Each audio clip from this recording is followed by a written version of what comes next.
It's been 21 years since my father first struck me.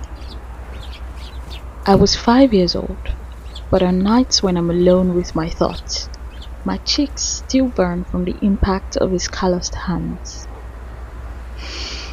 That first slap led to more until he recruited his favorite belt, a cruel weapon he called Mr. Do Good. What he did to me was too grotesque to describe here. Things you wouldn't think possible from a human being, but only from the devil.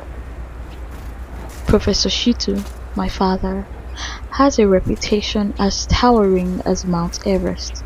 He rubbed shoulders with the elite, crafting a life so meticulously perfect that no one could imagine the horrors he committed behind closed doors. And he kept me silent with Mr. Dogood. I had no one to turn to. No siblings, no relatives, and tragically, no mother. She had died when I was 2.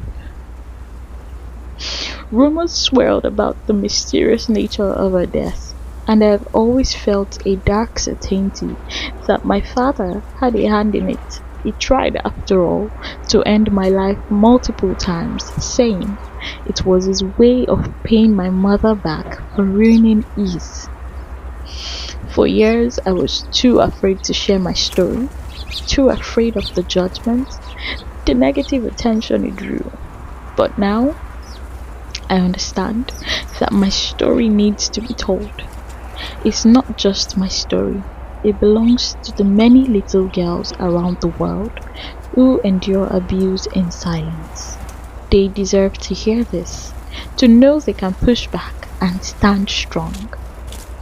I left signs, hoping someone would notice. I scribbled notes of desperation in the margins of my schoolwork, told teachers that I was terrified of going home, but no one took me seriously. I even went to my principal in secondary school, only to be dismissed. How could Professor Shito, a man who donated so much to the school, be evil? And so I stayed silent. I lived in the company of my scars, burns, and tears. I wondered endlessly why he hated me so much. It was like being thrown into the sea with a cinder block tied to my feet, powerless, unloved, and utterly exhausted. I tried to run away several times, but my father was like a ghost, always finding me. I thought that once I gained admission to university, things would improve, but it only got worse. My father enrolled me in a local university and assigned a driver to take me to and from campus every day. He claimed he didn't want me to become wild. Of course, my mental health crumbled. I became suicidal, making several attempts to take my life. Each time I woke up in the hospital, greeted by the cold, familiar presence of my father.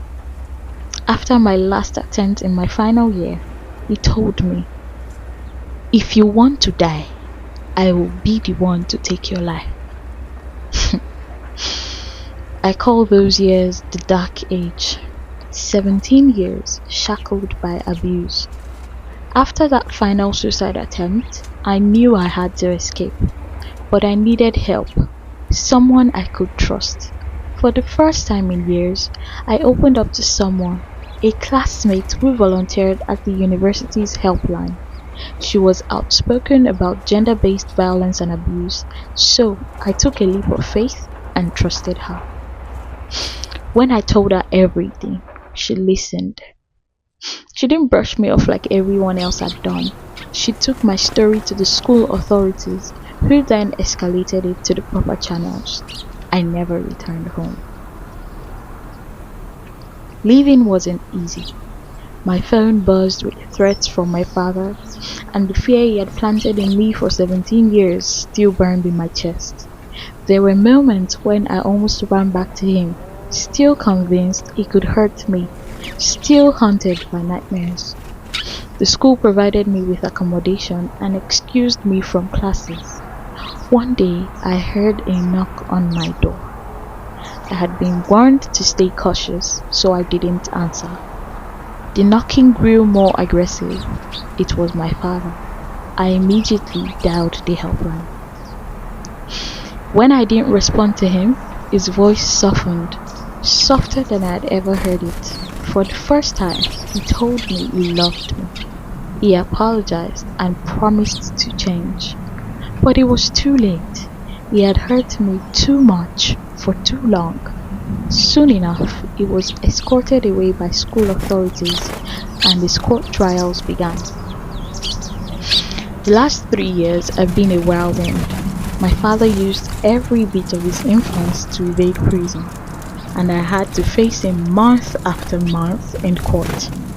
It was grueling, but I pushed through. Now he's serving time, though with a lighter sentence than he deserves. The scars on my skin tell the story of my survival. I am learning to love myself, to live free. I am powerful, worthy, and loved. No one deserves to endure what I did. So, until my last breath, I will speak for the children who cannot. I will speak for the ones who are still trapped, just like I was.